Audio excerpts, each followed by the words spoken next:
एक दरवाजा वाला मंदिर मत लाना घर में, नहीं तो बर्बाद हो जाओगे आप लोग। अब जो नहीं जानते, अभी से मेरा चैनल है उसके ऊपर ओके करो, सब्सक्राइब करो और मेरे से जुड़े रहो। बहुत सारी बातें ऐसी बताई है मैंने जो आप कल। सभी बाल बच्चों की भगत वत्सल भगवान की एक मेरी प्रार्थना है,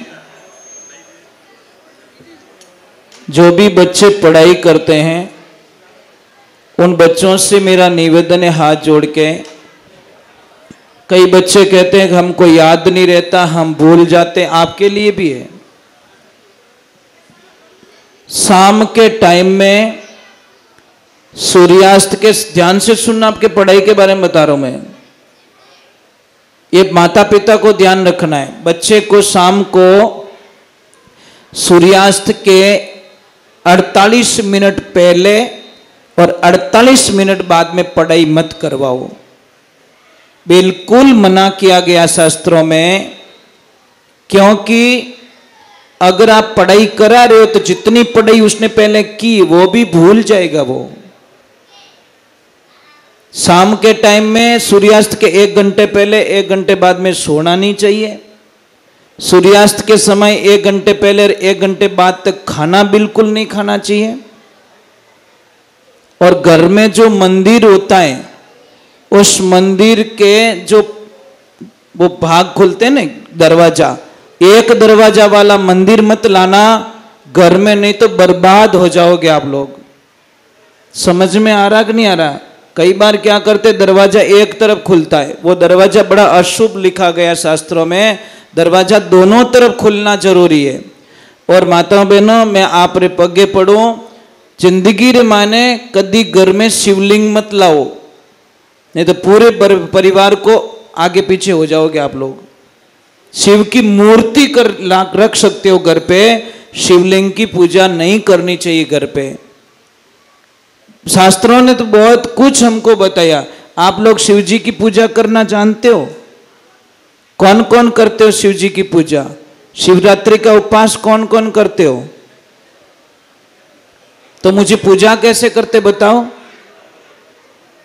कौन सी दिशा में बैठना चाहिए शिवलिंग के? कौन सी दिशा में बैठ के पूजा करनी चाहिए? भाई बिना ब्रेक की गाड़ी में बैठोगे ना तो मुझे नहीं लगता कि जहां जाना वहां पे जा सकोगे। शिवलिंग की पूजा पूर्व दिशा के तरफ, देखिए पश्चिम दिशा की तरफ मुंह करके भी नहीं कर सकते। शिवलिंग की पूजा दक्षिण मुंह करके भी नहीं कर सकते। क्यों? जैसे मैं आपको प्रयोग समझा लेता हूं, 1 मिनट ही लगेगा, काम पूरा कर देता हूं। समझ लीजिए ये शिवलिंग है, ठीक है। अब ये शिव जी का मुंह है इधर, तो यहां पे बैठ के पूजा नहीं कर सकता आप, मतलब शिव जी हम ही बैठ पूजा नहीं कर सको, वर्जित मानी। शिव पुराण में लिखा है। किसको प्रमाण चाहिए तो शिव पुराण हो तो लेके आओ, मैं अभी 2 मिनट में निकाल के बता देता हूं भाई ये लिखा हुआ अंदर, ठीक है। शंका का समाधान हो जाएगा।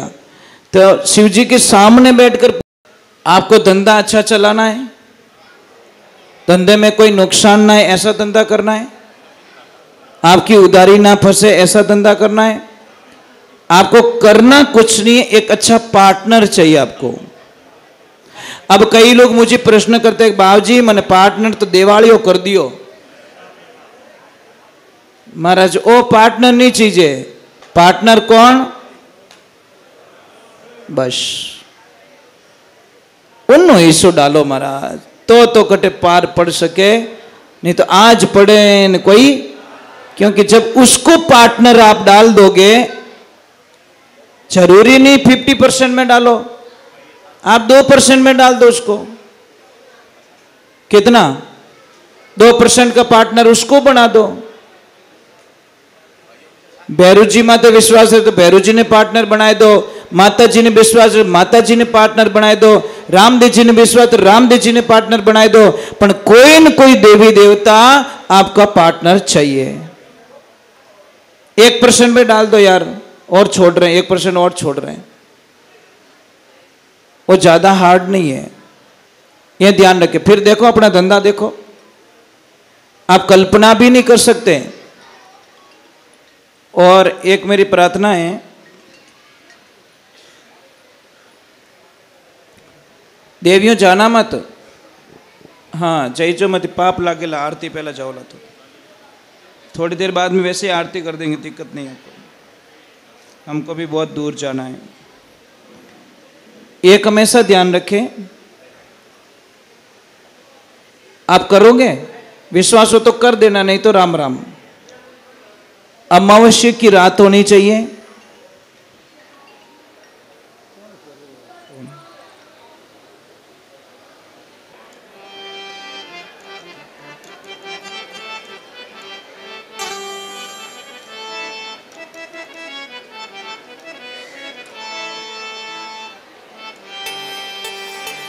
बोले सतगुरु भगवान की, बोले गौ मां। यूरिया समझ में आ रहा है कि नहीं आ रहा है? केमिकल पी रहे हो आप लोग। और साहब इतने लोग हो यहाँ पे, इतने लोग, आप चाहो ना तो एक आइडिया कर सकते हो। सब 1-1 लाख रुपया निकालो, 500 आदमी 5 करोड़ रुपए इकट्ठे हो जाएंगे, तुम्हारी लाइफ बन जाएगी साहब। और यहाँ पे 2 आदमी रखो, 2 जोड़े रखो, और तारी बुद्धि रो विकास नहीं रहे। मैं पूछूं भाई दूध किनो पावो के भैंस रो, तो पछी इनो इलाज मारे कर नहीं है, सीधो हिसाब। एक छोटी सी बात हो, गाय देखिए, गाय माता जब बछड़े को जन्म देती है साहब, तो सबसे पहले कहीं के वो बिछियो, पछे के वो टोगड़ियो, पछे के वो नारकियो, पछे के वो बलद, ये 4 रूप धारण करिया। और भैंस जिन दिन पाडा ने जन्म दियो, पाडो न मरे जितो ही वो पाडो ही रहे। यान है कभी नहीं, रेस खुल गई है। तीसरे नंबर, एक भैंस के बच्चे को छोड़ देना 10 भैंस के बीच में, वो 8 भैंस की लात खाएगा ना, तब उसको पता चला कि मेरी मम्मा कौन है। और 100 गाय के बीच में एक बच्चा बाहर छोड़ देना, जैसे कीचड़ देखेगी वो ब्यूटी पार्लर में मेकअप कराने के लिए चली जाएगी अंदर। और इतो कादो लगाई ना आवे महाराज, इतो कीचड़ लगाई ना, आंखें आंखें दिखे भी नहीं खाली क्या भैंस है। इतनी इसको 4 किलोमीटर दूर ले जाके छोड़ दो, वो भैंस वापस घर पे नहीं आएगी। गाय को 100 किलोमीटर दूर ले जाओ आप पैदल पैदल, वो गाय वापस उसी रास्ते वापस आ जाएगी। महाराज ये ताकत होती है इस गाय के अंदर, पर कौन जाने गाय की ताकत को। क्योंकि मैं तो वर्षों से पापा कहो कि बेटा जाओ और ससुराल के सारे नियमों का पालन करना, सबको आदर देना। तो एक दिन वो देख रही सासू माँ एक टप भर के कुछ डाल के ले जा रही है, तो वो पीछे पीछे गई कि सासू माँ क्या ले जा रहे हो। तो सासू माँ ने बोला वो भैंस रो बोटो है, भैंस को खिलाना पड़ता है। तो एक दिन उसने बोला कि मम्मी मुझे दो ना, मैं कब सीखूंगी, मुझे भी तो भैंस को देना पड़ेगा, आप नहीं होंगे तो मैं खिलाऊंगी। जैसे ही दिया कि जा खिला क्या, अब जैसे ही वो गई वो बाटो पाछो ले नहीं गई, वो तो वापस लेके आ गई। सासू माँ ने बोला क्या हुआ। अब उस पगली को पता नहीं कि भैंस रात को खाती तो बागोल करे तो मुंडा में जागोटा आवे तो वो के मम्मी अभी तो भैंस कॉल गट रही है। मतलब समझ में नहीं आता, तब ऐसा काम होता है। एक बात का ध्यान रखना साहब, मैंने आदमी लोगों को बहुत मजबूत देखा है, आप घबराते नहीं हो साहब। कर्जो हो जावे तो नहीं घबरावो, कितनी प्रॉब्लम आवे तो नहीं घबरावो, कितनी समस्या आवे तो नहीं घबरावो, कभी आप रोते नहीं हो साहब। परंतु मैंने देखा है जिंदगी में, एक पिता एक दिन बहुत रोता है जिस दिन उसकी लाडली ससुराल चली जाती है महाराज, उस दिन बहुत रोता है साहब। उसका रहने का तरीका चेंज हो जाएगा। मैंने ठाक मैं 18 साल की रह गई हूँ, अभी स्वतंत्र रह गई हूँ, मैं कभी भी फुर्र उड़ सकती हूँ। हमारी भैया भी इस काम करी गई, ये सब संस्कार नहीं होने के कारण। अरे बेटी तो वो होती हैं जो खानदान का नाम रोशन करे। बेटा कुछ बनो, IPS बनो, बड़े पद पे जाओ, समाज का नाम रोशन करो, है ना, डॉक्टर बनो, ये करो ना, काम करना है तो आप भी ध्यान से सुनना। इतने लोग बैठे ना, आप ईमानदारी से बोलना, पेटी पे ड्रेस किसके किसके घर पे पड़ी है, एकदम न्यू ब्रांड, जिसको अपने आवश्यकता से अधिक चीजें पड़ी हैं, जिस चीज को हम उपयोग में नहीं लेते वो भी हमारे पास में पड़ी है।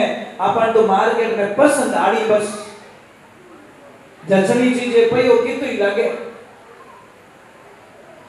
आपका घर बना है, 7 दिन से ज्यादा कमरे को बंद मत रखो, नहीं तो उसमें प्रेत आत्माएं आके निवास करेगी। अगर आपको विश्वास नहीं है, 15 दिन एक कमरे को बंद कर देना, 16वें दिन उस कमरे में एक रात रुक के बता देना, मैं तुम्हें कुछ भी देने के लिए तैयार हूं। एक रात नहीं रुक पाओगे उस बंद कमरे में आप, एक दिन रुक जाना। घर आपका ही है, सब कुछ आपका ही है, 15 दिन बंद कर दो, 16वें दिन अकेले रह के बता दो, क्योंकि कोई उसमें घर कर चुका है। ये ध्यान रखें। बोलिए श्री भगवान की, बोलिए राजेश्वर भगवान की।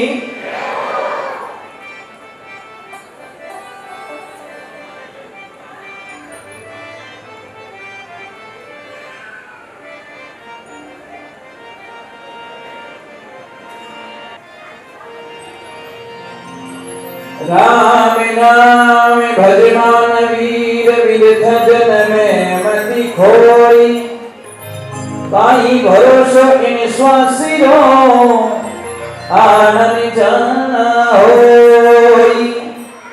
कोई भरोसा नहीं श्वास का, आगे तो जीवन है। कमाई देखनी देखो, मारा छोरा रे जॉब लागे लाग नहीं लागे रे देखो, परंतु एक औरत कभी नहीं पूछते कि महाराज इनमें देखो मैं मरूला कि नहीं मरूला। वो कदी पूछो? क्यों नहीं पूछो? वो मौरत तो अगलो नहीं ठाए कि मरनो तो ही पक्को है। इसलिए राजेश्वर भगवान ने इस वाणी के माध्यम से हमको समझाया।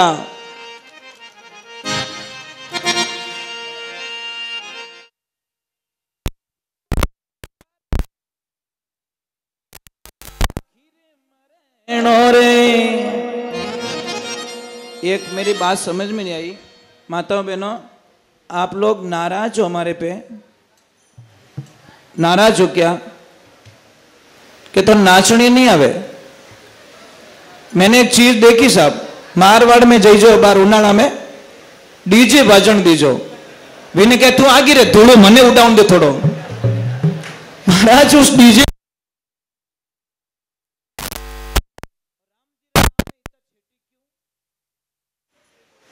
क्यों महाराज?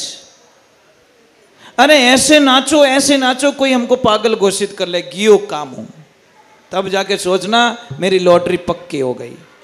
बस आनंद उसी को कहते हैं। अरे हरे भाई आखिर मरणो रे,